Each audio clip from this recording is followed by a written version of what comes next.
Hey, you're tuned in to another great interview on the Wantrepreneur Journey, the site that's dedicated to equipping you with the knowledge and inspiration, motivation you need to step out and create that lifestyle around doing what you absolutely love. It's my pleasure to sit here with Mr. Jeff Lamb, who perfectly really embodies that philosophy of waking up each and every day and absolutely loving his lifestyle, loving what he does, every second of it. And that's what we want for you. And so, Jeff, thank you so much for taking time out of your schedule to spend with our viewers and just to inspire and encourage those out there that really want to do what they love. Yeah, no, that's no problem. It's my pleasure. Happy to tell my story. Perfect. Yeah, and that's what we're going to focus on, is your own personal journey, because we know that so many people will resonate with what you share. So as we jump in, Jeff, if you can just introduce yourself and give us a short snippet about who you are. Yep. My name's Jeff Lamb. I'm the owner of, or part owner of Healthworks Fitness Centre at West End. 35 years old, married with a beautiful son, Lennox. He's about 3.5 months now. Mm-hmm. Then I've been a competitive powerlifter all my life, and being involved with the fitness industry is now just a part of who I am. Yeah. And Jeff's being humble with his accolades. He was just sharing earlier, and I've checked out some of his photos online. He is an elite powerlifter who has made achievements at a national level. Can you just share with us some of your biggest achievements in that? I've won the national titles 3 times in a row, 2010, 11 and 12. I currently still hold national bench press records at 90 kilos body weight in the open men's division. The highest bench press I did with a bench press shirt is 255 kilos. Wow. Previously breaking my own record of 240 kilos. Yeah. Do you know those weights in pounds at all? We got a lot of viewers from the States. And 255 in pounds would be around about 530, I think, 540. Yeah. So weighing only at 198 pounds. So that's the conversion there. So yeah, it's pretty happy with that. I was always able to bench press when I started my gym career, I guess. Yeah. I was pretty lucky, just short arms. Pretty much he's saying that he could probably do 100 reps of me on the bench press out here at the moment. No. But Jeff, let's jump into finishing high school. Share with us your journey after high school. Yep. So I went to high school in Dalby, which is about 3.5 hours west of the capital of Queensland, Brisbane. It's a little country town of about 7,000 people. I was the only Asian pretty much there. So after high school, I was never going to stay in Dalby. So I moved to another town about an hour away in Toowoomba. Did university for a year. Did a year of management and marketing, and I guess right there and then that's when I realised that I will never sit in an office doing business, or being stuck in an office anyway. Mm-hmm. With a suit on. Sure. I'd already been starting gym then, and it was just a natural progression to go into the fitness industry. So you dropped out of university? Dropped out of uni, got my personal training qualifications, and just started working from there. At the time also my parents had divorced, so I was the other reason I really couldn't stay in uni was that I had to help support my mother and help pay the bills. So that's what I did. Yeah. So where did the powerlifting and where does this, it's a stunning gym, we'll have some shots of the gym later, but were they goals that you set up from that point, or did they just come as a result of you stepping out? Yeah, I sort of just was doing just normal gym training like anyone else would, and then I met up with some guys who I still train with now actually. Okay. And he introduced me to powerlifting. Right. He saw me lift at the gym and said, you look like you're pretty strong, why don't you try a competition? So I tried my first competition, I won that, and then from there I thought, this is something I'm pretty good at, I think, and rolled on from there. So it just began with you doing something that you loved, and then doors opening up from there. Yeah, and then pretty much it sort of coincided doing that first comp with me starting my fitness career. Mm-hmm. So I started doing personal training, working at the gym at the university. Okay. And then from there, it's sort of I moved from Toowoomba to Brisbane with chasing a girl, as most blokes do. And yeah, moved in with her, and then progressed my personal training career in Brisbane. Okay. Yeah. So you've been running this gym for 3 years now. How did the two come together? How did the powerlifting and step over to this? So I was doing personal training and powerlifting here in Brisbane for about 5 years. Met my business partner at the time, and I had a vision for a gym that was sort of outside of the normal commercial gyms. Okay. We've got specialised equipment here that sort of most gyms didn't have at the time, 3.5 years ago. And I said to him, I had a bit of a vision. I said, look, we need to get this equipment in. It's going to be the way of the future. And he didn't really believe me at the time. It took a bit of convincing. But now he's definitely convinced that was the way to go, and all the other gyms now that we sort of operate have this type of equipment in, and all other gyms now mostly have this equipment in as well. So you were one of the pioneers for it? Well, in a way, yes. To bring the crossover from sort of an underground garage gym into a commercial gym. Yeah.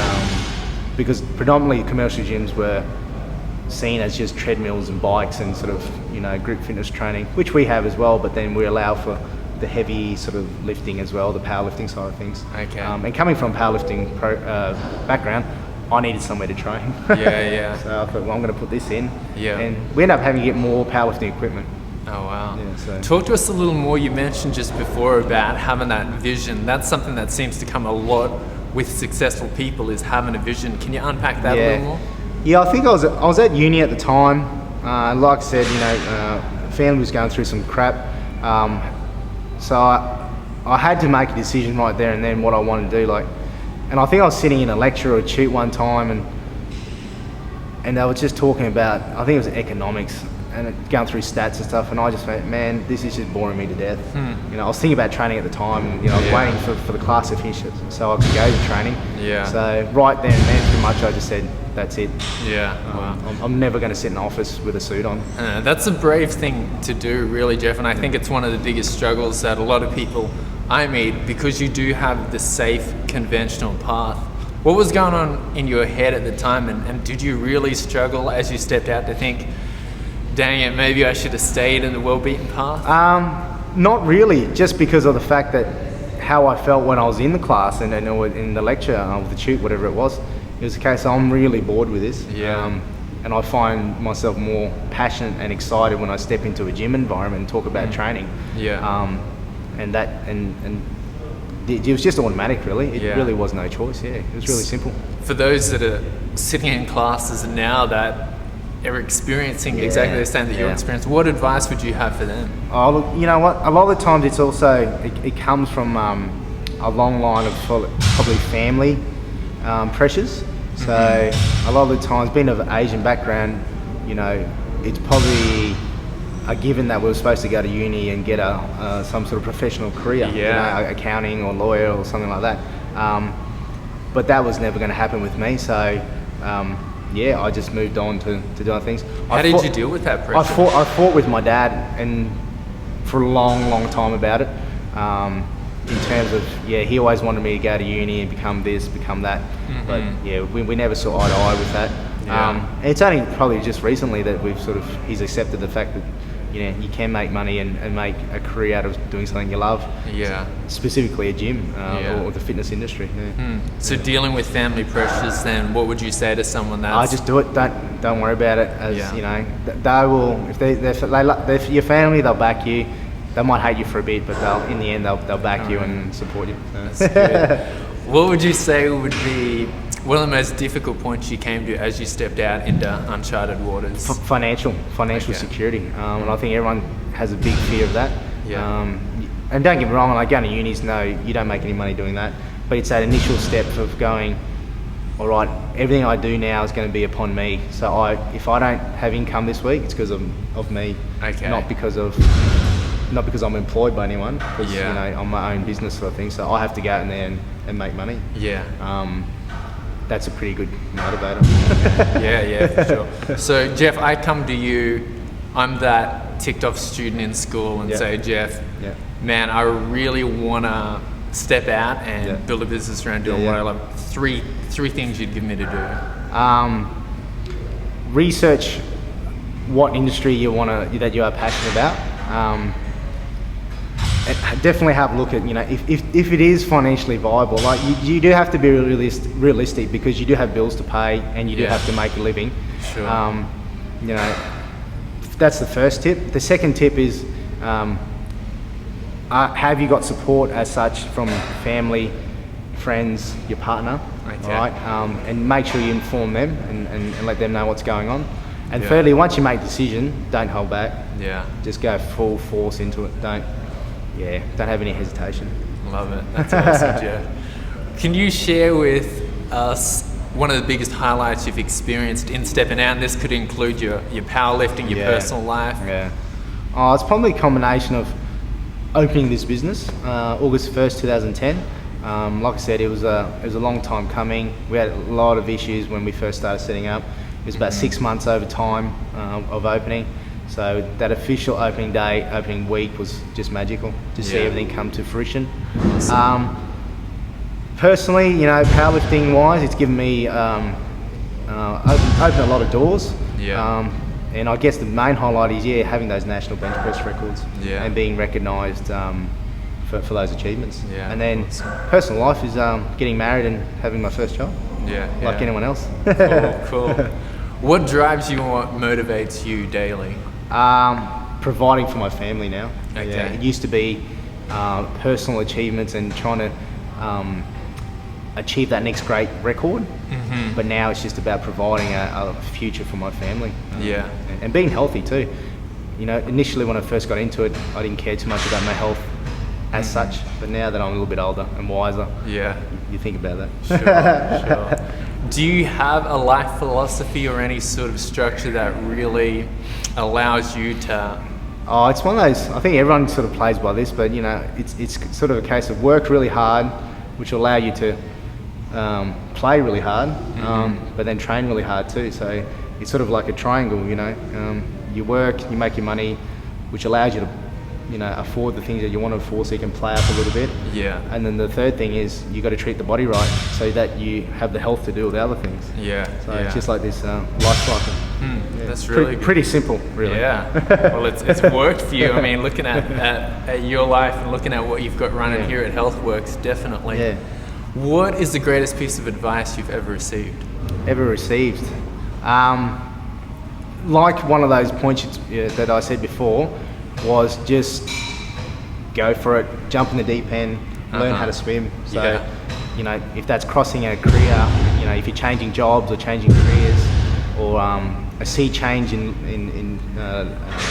living conditions or whatever, don't have any hesitation. Just go for it. Once you've made the decision, go for it. That's probably been the best advice ever. Awesome. Love it. Can you share with us maybe a daily habit or something? One of your secrets that really drives you? In terms of like physically or anything, or overall, any sort of daily habit that you find is really helpful.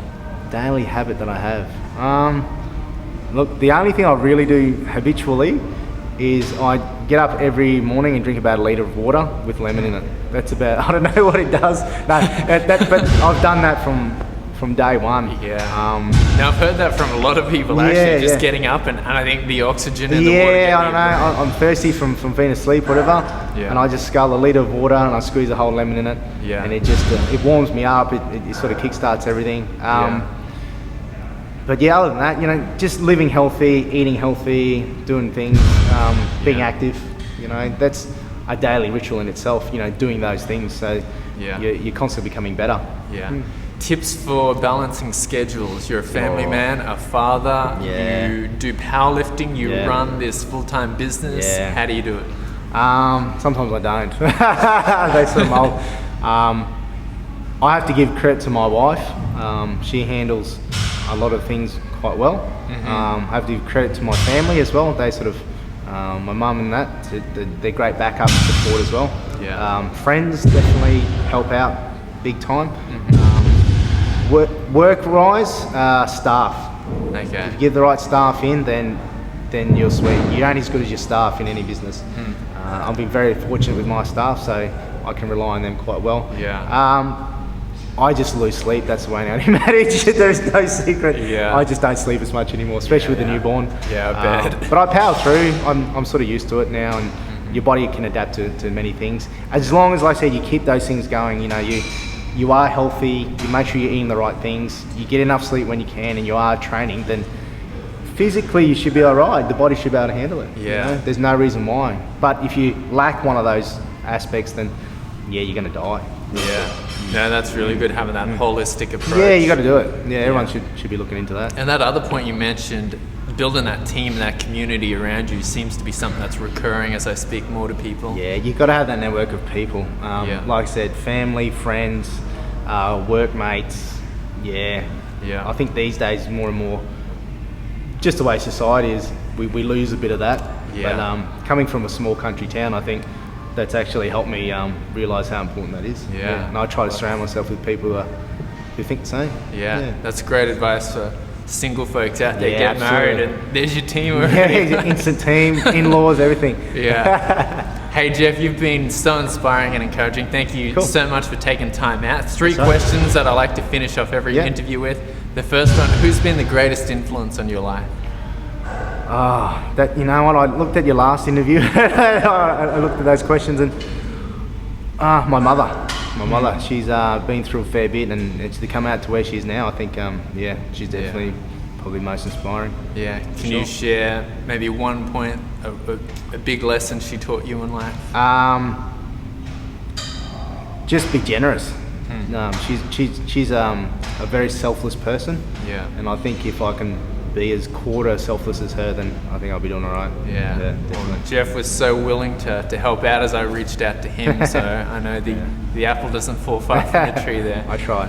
The next question, what do you want to be remembered for in life? I'm not too sure actually. You know, it's just as someone who did good by everyone, you know, was a good guy, try to help out with everything, and you know, I don't need a legacy of any sort, really. A couple of powerlifting records there. Hopefully they stay around, but someone will break them. That's about it. I don't have any massive inspirations there. My legacy will be my family. Will be my son. He'll be my legacy. Yeah, absolutely. Love it. Final question: what is your definition of success? That's an easy one. It's definitely not about materials. It's not about how many cars you own, or what sort of house you have, or what sort of iPhone you have. It's about having like those qualities of, you know, a great wife, you know, family, friends, having those people around you. That's my definition of success, and having no stress around. That's the other thing as well. Yeah. So, love it. Awesome. Any final words for our viewers at all? Just like I said, chase your dreams. If you're passionate about something, the money aspects will come. Your passion for something will be quite obvious and visible to people, and that'll attract good things. Yeah. Love it.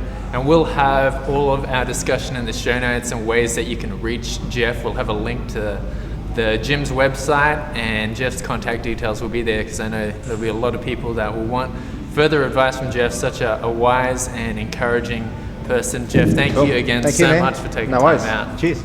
Go out and chase it. See you guys later.